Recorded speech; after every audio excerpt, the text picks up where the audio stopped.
بسم الله الرحمن الرحيم نحمده ونصلي على رسوله الكريم أما بعد فأعوذ بالله من الشيطان الرجيم بسم الله الرحمن الرحيم إن الله يأمر بالعدل والإحسان وإيتاء ذي القربى وينهى عن الفحشاء والمنكر والبغي يعظكم لعلكم تذكرون. وقال النبي صلى الله عليه وسلم بينما رجل يمشي في الطريق إذ وجد غصن شوك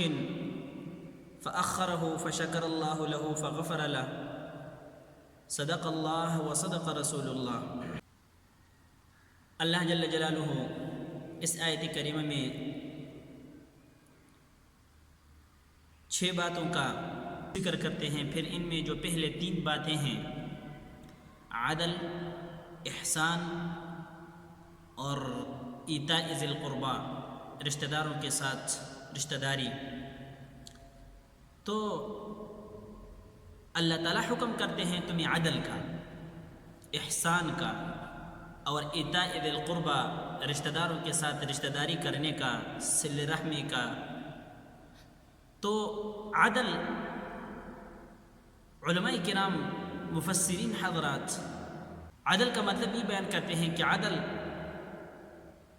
یہ ہے کہ آدمی تمام اخلاق، تمام عقائد، تمام اعمال، تمام معاملات اور تمام جذبات یہ اعتدال اور انصاف کے ترازو پر اس کے تلے ہوئے ہو ہر وقت، اور سخت سے سخت دشمن کے ساتھ معاملہ کرتے وقت بھی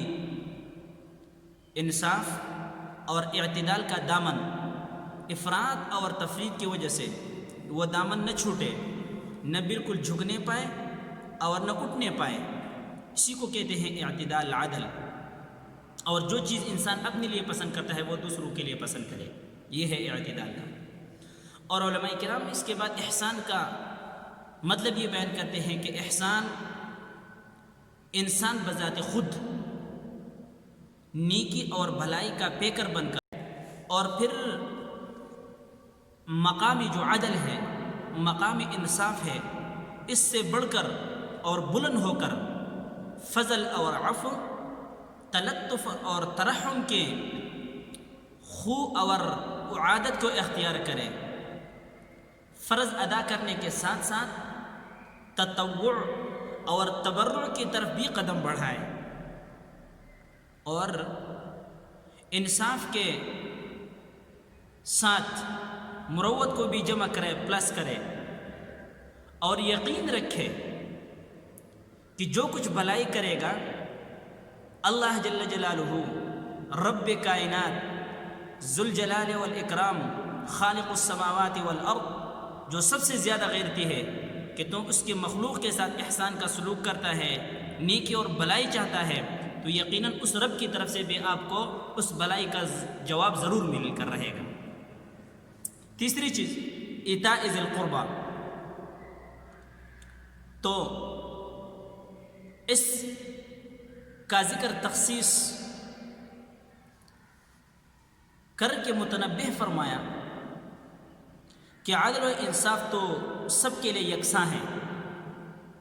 لیکن مروت اور احسان کے بعض مواقع ایسے ہیں کہ اس سے پھر بڑھ کر زیادہ احسان ان لوگوں کے ساتھ بعض مواقع میں کیا جائے گا، جیسا کہ رشتہ داروں کے ساتھ رشتہ داری ہے. تو دیکھیں اللہ جل جلالہ نے ان 3 امور کو ایسے عجیب انداز سے بیان کیا، ان 3 لفظوں کو ایسے ہمگیری کو، یہ 3 الفاظ اس طرح ہمگیری کو پیش کرتے ہیں، اور اس پر جب آدمی کوئی غور و فکر کرے تو سمجھدار آدمی یہ فیصلہ کر سکتا ہے کہ کون سی فطری خوبی،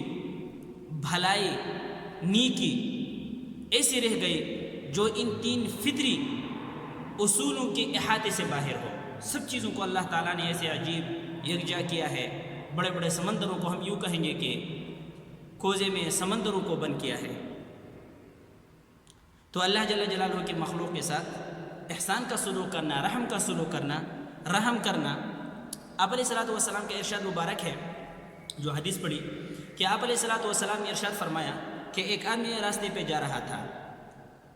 اذ وجد غصن شوک، اور اس نے ایک کانٹے دار ٹہنی کو پا لیا، فأخرہ فشکر اللہ لہ فغفر لہ، تو اس نے اس ٹہنی کو ہٹا دیا، راستے سے دور کر دیا، چاہے کاٹ کر دور کر دیا یا خشک ٹہنی تھی اس راستے میں پڑی ہوئی تو اس کو دور کر دیا۔ اللہ جل جلالہ نے اس کی اس چھوٹی سی عمل اللہ جل اس کے قدردانی کی، اور اللہ تعالیٰ نے اس آدمی کی مغفرت فرمائی۔ دیکھو کچھ عمل نے ہمارے نظروں میں تو اس عمل کی کچھ حیثیت نہیں ہے، چھوٹا سا عمل ہے، لیکن اللہ جل جلالہ کا ایک نام ہے شکور۔ علامہ جزری رحمہ اللہ فرماتے ہیں کہ اللہ کے ناموں کے ساتھ اللہ کے ناموں میں سے ایک نام غفور اور شکور ہے۔ وَكَانَ اللَّهُ شَاكِرًا عَلِيمًا، اللہ شکور ہے، شکر یعنی قدردان ہے اپنے بندے کے تھوڑے سے عمل کو اللہ تعالیٰ بڑھاتے پہاڑوں کے مانند اس کو اللہ تعالیٰ ثواب دیتے ہیں، پہاڑوں کے برابر ثواب اللہ جل جلالہ اس کو دے دیتے ہیں۔ شکور ہے نا، قدردان ہے، اس لیے تو کہتے ہیں کہ رحمت حق بہانمی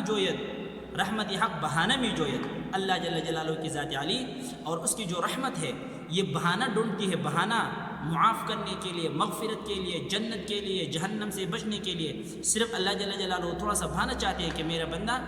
یہ بچ جائے کسی بھی طریقے سے،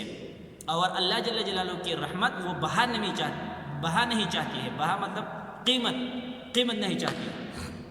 تو اللہ جل جلالہ نے اس آدمی کی مغفرت فرما دی۔ تو اس حدیث میں ہمارے لیے یہ ہے کہ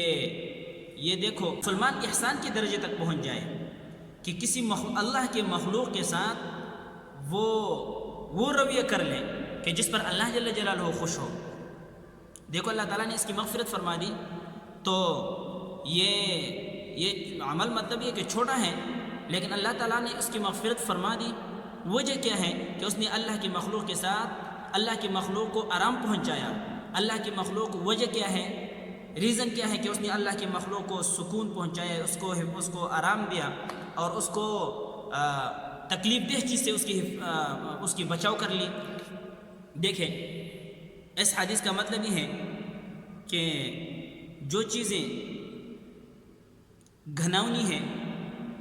تکلیف دہ چیز ہیں کہ جو انسان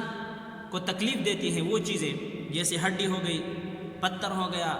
جس سے راستہ بند ہو یا راستے میں جانے والوں کو تکلیف ہو یا اس کو تکلیف پہنچائے، کانٹا ہو، جو بھی ہو، اور یا یہ کہ انسان اس سے گھن کرتا ہو، ایسے گھناؤنی شیشے ہو، مثلا کوئی رینٹ ہو، تھوک ہو، غلاظت ہو،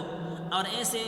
فروٹ کے چھلکے کی جس پر کئی دن گزر گئے ہو تو اس کو باہر پھینک دینا راستے سے، تو اس کو ہٹا دینا۔ تو یہ درس ہے ہمارے لیے کہ مسلمان کو، انسان کو تکلیف نہ پہنچے،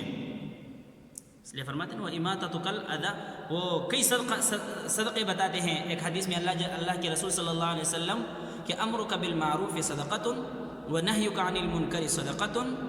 کہ آپ کا امر بالمعروف کرنا اپنے بھائی کو یہ صدقہ ہے،